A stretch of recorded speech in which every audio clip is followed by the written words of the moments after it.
Am I the antagonist for agreeing with my best friend over my brother regarding not forcing his kids to come to his wife's funeral? My sister-in-law passed away almost a week ago. She had been married to my brother for 14 years, and they have 2 children together. My brother also has 3 kids from his first marriage who are 19, 17, and 16. My brother met sister-in-law through me. Sister-in-law's sister has been my best friend since kindergarten. Sister-in-law had been sick for the last 2 years and died as a result of it. The doctors were never able to figure out exactly what was wrong with her. Cancer was the main suspect, as her parents lost 4 of their 6 children to a rare childhood cancer that the 4 had. But cancer was ruled out many times. Due to the loss their parents and my best friend have suffered, with the parents losing 5 of their 6 kids now, there have been some tensions regarding my 3 older siblings. My brother and his ex had a toxic divorce and dynamic afterward. She hated sister-in-law, so the kids hated sister-in-law. There was never any uncertainty regarding that. They went out of their way to avoid spending time with her. They were often rude and disrespectful to her, and at times they were cruel to her as well.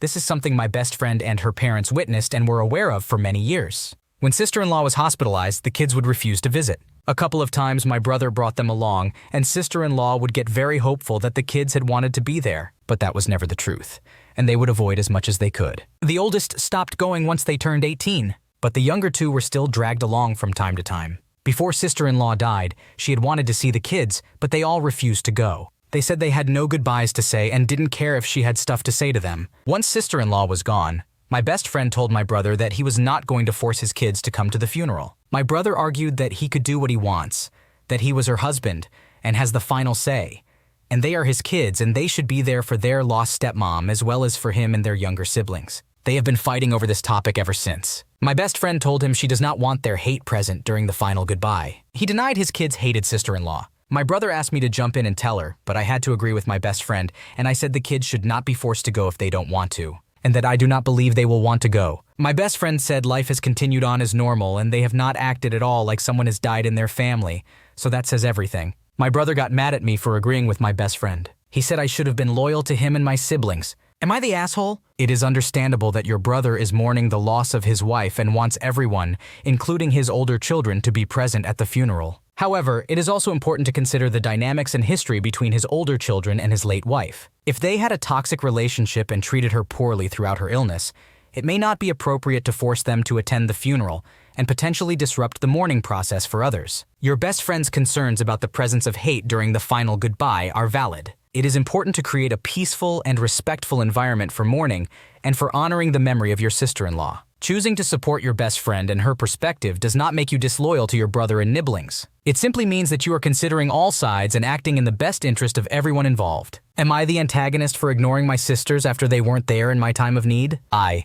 a 29-year-old female, have a medical condition that frequently makes me sick. It's rare for me to go a whole week without getting ill. This condition makes me susceptible to catching illnesses from my coworkers or anyone who is sick and near me. My immune system is weak, so instead of resting and taking over-the-counter medicine like most people, I have to rely on antibiotics prescribed by my doctor to fight infections. Despite dealing with this diagnosis, I try not to complain and carry on with my daily life.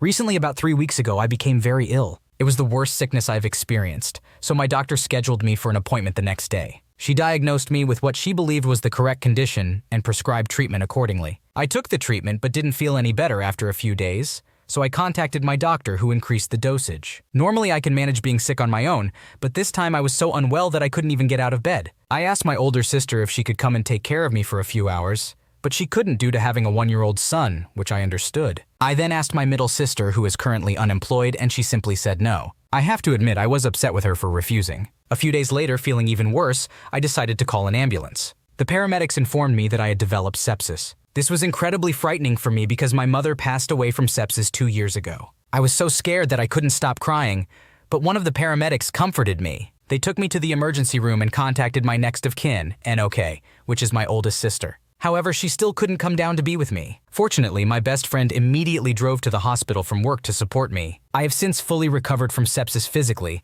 but mentally I'm still struggling. What I find difficult to accept is that whenever my sisters are sick or need financial help, I'm always the one expected to take care of them, even though I have a weak immune system. I always lend them money despite my own financial limitations. The only person who has been there for me during my time of need is my best friend. Naturally, I feel angry and upset with my sisters for not being there for me, especially considering what happened with our mother. I haven't spoken to my sisters since then, but they continue to call and text me. accusing me of being an asshole for being upset and ignoring them just because they weren't at the hospital. Some other family members have also said that I'm being childish and pathetic, and that it's time for me to grow up. I do feel a bit guilty for not messaging my sisters, and I question whether I am the one in the wrong for being upset with them and taking it too far. You are not the asshole for being upset with your sisters. It is understandable that you would want support from family, especially after experiencing such a scary and traumatizing event. Your sister's refusal to help and their lack of understanding about your condition show a lack of empathy and consideration for your well-being. It is important to prioritize your own health and surround yourself with people who support and care for you. Your best friend has been there for you when you needed someone the most, and it is okay to lean on them for support. Am I the antagonist for potentially ruining a bachelorette from hell? I attended my friend Anna's bachelorette party in Mexico back in September. The group consisted of Anna, her cousin Susie, our friend Abby, friend Jenny, and myself. Each of us paid $1,700 for an all-inclusive 8-day package. There was no specific dress code or theme for the nights. One night, we went to a club where Anna wanted to sit down. However, she was told she'd have to pay $100 to buy a table. In response, Anna waved her hands in the employee's face and called him pathetic. Despite receiving amazing service, Anna was reluctant to tip and always scrutinized the bill. Another time, when we went to a local restaurant for lunch, Anna tried to negotiate the bill of $45 after it arrived. To avoid any tension, I ended up paying it. Additionally, Anna would roll her eyes when she felt our vibes didn't match hers. After a night at the club, we took a taxi back to the hotel around midnight. However, when Anna learned the cost of the taxi, she ordered all of us out, claiming it was outrageous, even though we didn't mind the cost since we were paying for it. Anna suggested visiting a different island, and we all agreed. Unfortunately, due to miscommunication, it turned into a long day trip that required us to wake up at 4 a.m.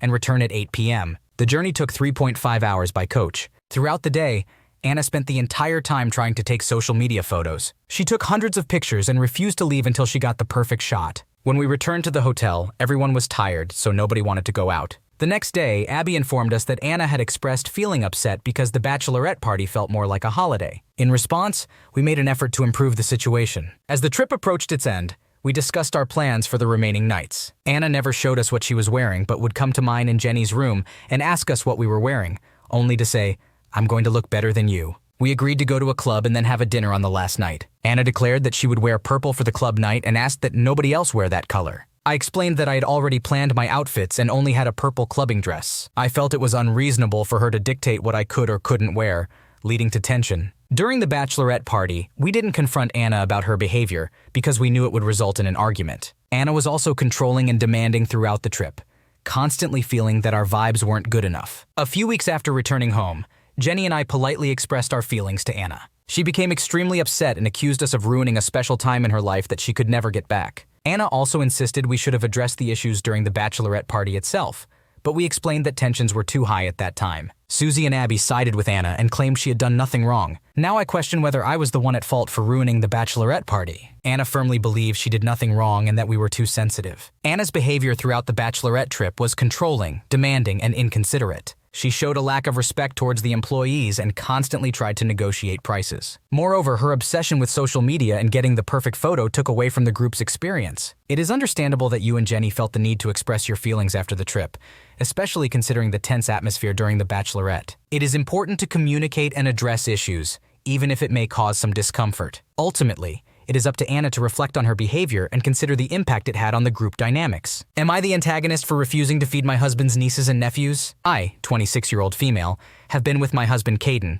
26-year-old male, for 8 years, and we have been married for 4. We have a 2-year-old child together, and we are expecting our second baby. My relationship with Caden's brother and sister-in-law has never been great. She became distant with me quickly, and our relationship worsened from there. Caden informed me that his sister-in-law was envious of how well I got along with his mother and sister, particularly his sister. He explained that his brother tends to follow his sister-in-law's lead. His sister-in-law has been part of the family since childhood, and although she and my brother-in-law have been together since high school, their relationship with the family was strained, and they were never close. Fortunately, Caden has always supported me when needed and has stood up to his sister-in-law on multiple occasions when she was rude. As a result of all the tension, Caden's sister-in-law insists that I am not considered an aunt to her children. She explicitly told them not to refer to me as Aunt Emmy. During family gatherings, I'm kept at a distance from the kids, and his sister-in-law makes sure I do not interact with them. This has led Caden to see his nieces and nephews less frequently since he refuses to ask me to leave our home for their visits,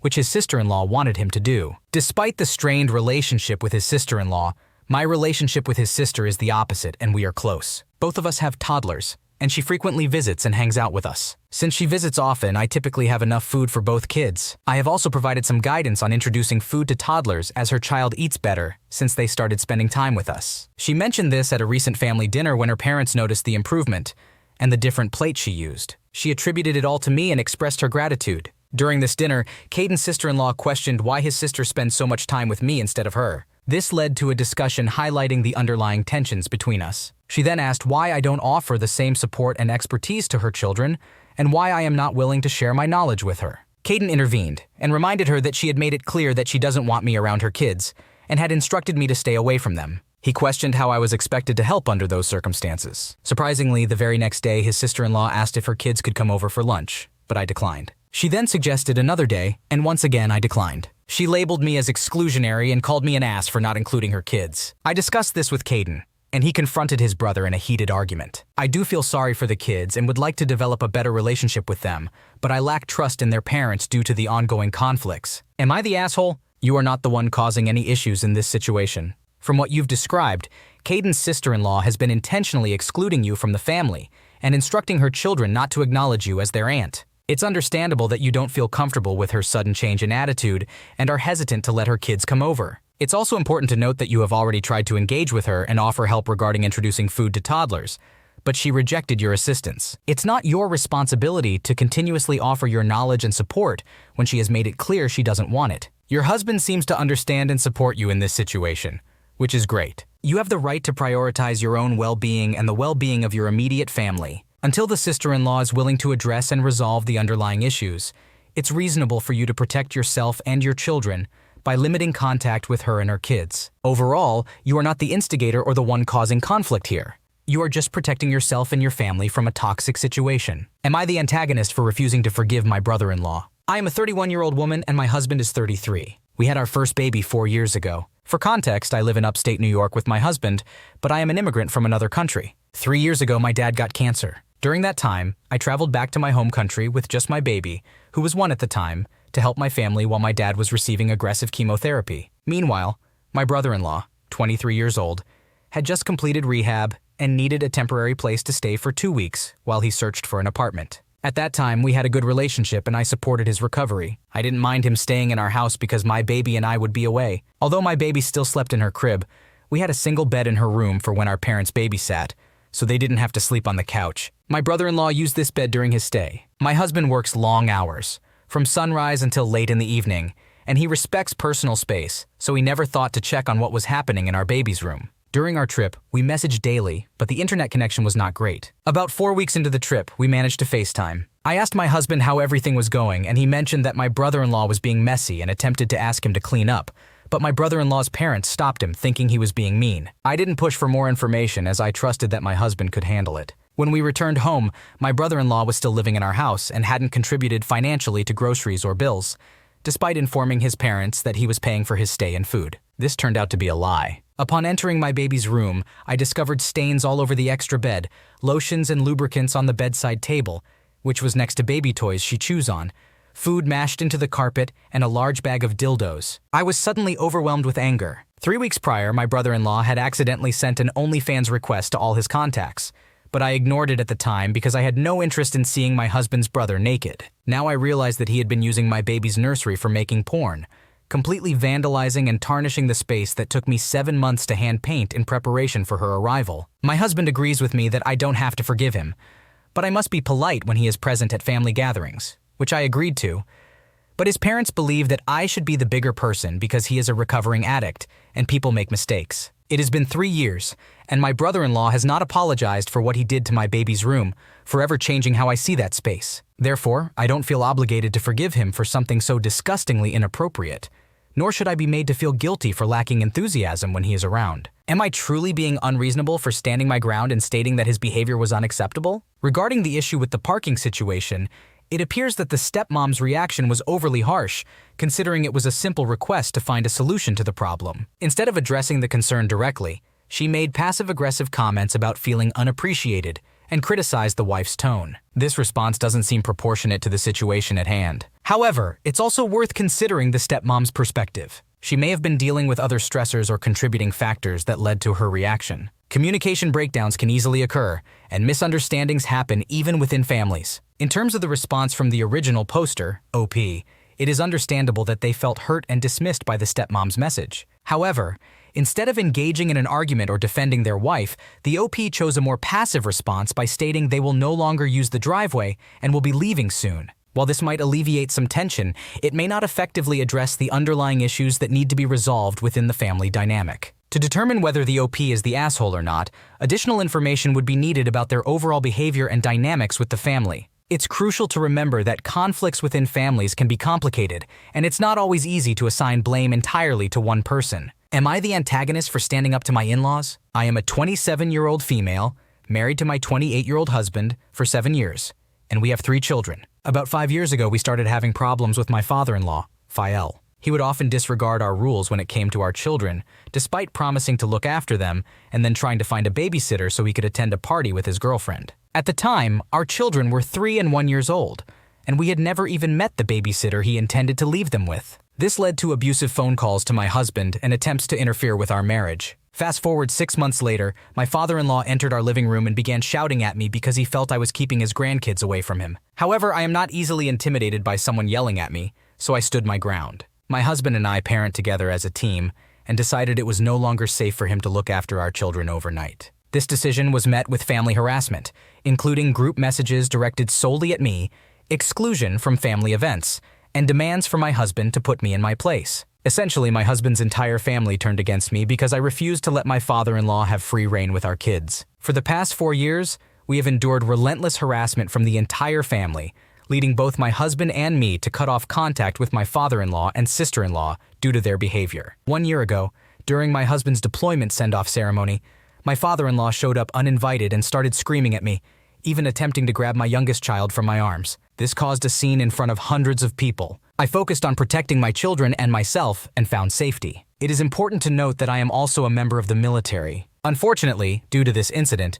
my children and I were unable to see my husband off. Instead, I had to immediately go to the sheriff's office to file a police report for harassment. I am fiercely protective of my kids, and I will not tolerate anyone endangering them. Unsurprisingly, the entire family is now accusing me of filing a false police report and attempting to have me arrested. However, I have unbiased witnesses who have come forward to provide statements to the sheriff supporting my side of the story. Over the next 11 months, I faced threats from the Department of Human Services, financial threats, stalking, and continued harassment from this family. Throughout my husband's deployment, not a single family member reached out to check on me or my children. Now that my husband is back home, the situation has only escalated. He has chosen to stand up for me and our children, severing ties with his father and sister. I've had no direct communication with them for years, except for the incident at the send-off ceremony. It was also my husband who communicated with them, not me. However, the family is now accusing me of controlling him, claiming our marriage is unsafe, and insisting that I monitor his phone. I wouldn't be surprised if they attempt a welfare check on him.